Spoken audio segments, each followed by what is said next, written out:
Chapter 5. And they came over unto the other side of the sea, into the country of the Gadarenes.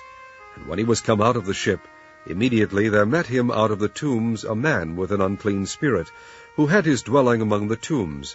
And no man could bind him, no, not with chains, because that he had been often bound with fetters and chains, and the chains had been plucked asunder by him, and the fetters broken in pieces, neither could any man tame him.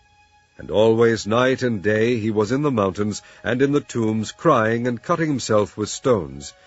But when he saw Jesus afar off, he ran and worshipped him, and cried with a loud voice, and said, What have I to do with thee, Jesus, thou Son of the Most High God? I adjure thee by God that thou torment me not. For he said unto him, Come out of the man, thou unclean spirit. And he asked him, What is thy name? And he answered, saying, My name is Legion, for we are many.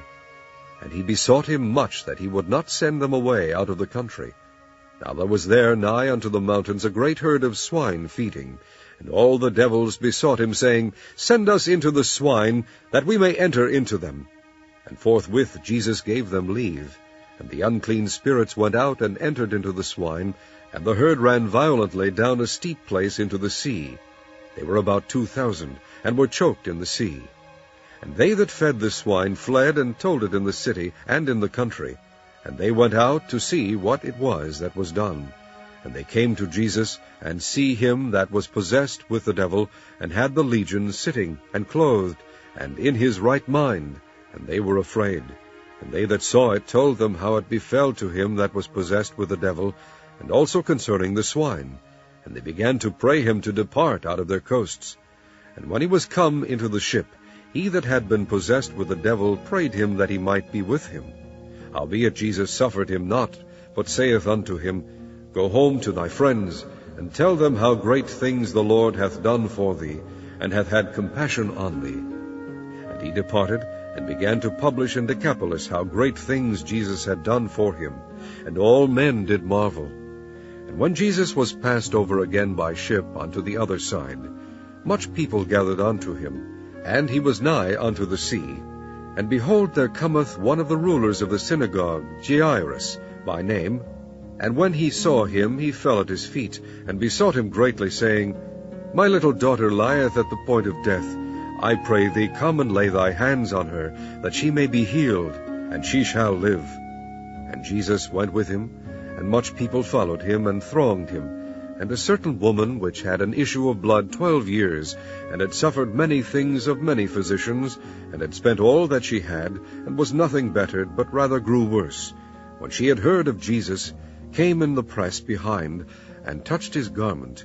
For she said, If I may touch but his clothes, I shall be whole. And straightway the fountain of her blood was dried up, and she felt in her body that she was healed of that plague. And Jesus, immediately knowing in himself that virtue had gone out of him, turned him about in the press, and said, Who touched my clothes? And his disciples said unto him, Thou seest the multitude thronging thee, and sayest thou, Who touched me? And he looked around about to see her that had done this thing. But the woman, fearing and trembling, knowing what was done in her, came and fell down before him, and told him all the truth. And he said unto her, Daughter, thy faith hath made thee whole. Go in peace, and be whole of thy plague. While he yet spake, there came from the ruler of the synagogue's house certain which said, Thy daughter is dead. Why troublest thou the master any further? As soon as Jesus heard the word that was spoken, he saith unto the ruler of the synagogue, Be not afraid, only believe. And he suffered no man to follow him, save Peter, and James, and John the brother of James. And he cometh to the house of the ruler of the synagogue, and seeth the tumult, and them that wept and wailed greatly. And when he was come in, he saith unto them, Why make ye this ado, and weep? The damsel is not dead, but sleepeth. And they laughed him to scorn. But when he had put them all out, he taketh the father and the mother of the damsel, and them that were with him, and entereth in where the damsel was lying. And he took the damsel by the hand, and said unto her, Talitha cumi, which is, being interpreted, Damsel, I say unto thee, arise. And straightway the damsel arose and walked, for she was of the age of 12 years. And they were astonished with a great astonishment. And he charged them straitly that no man should know it, and commanded that something should be given her to eat.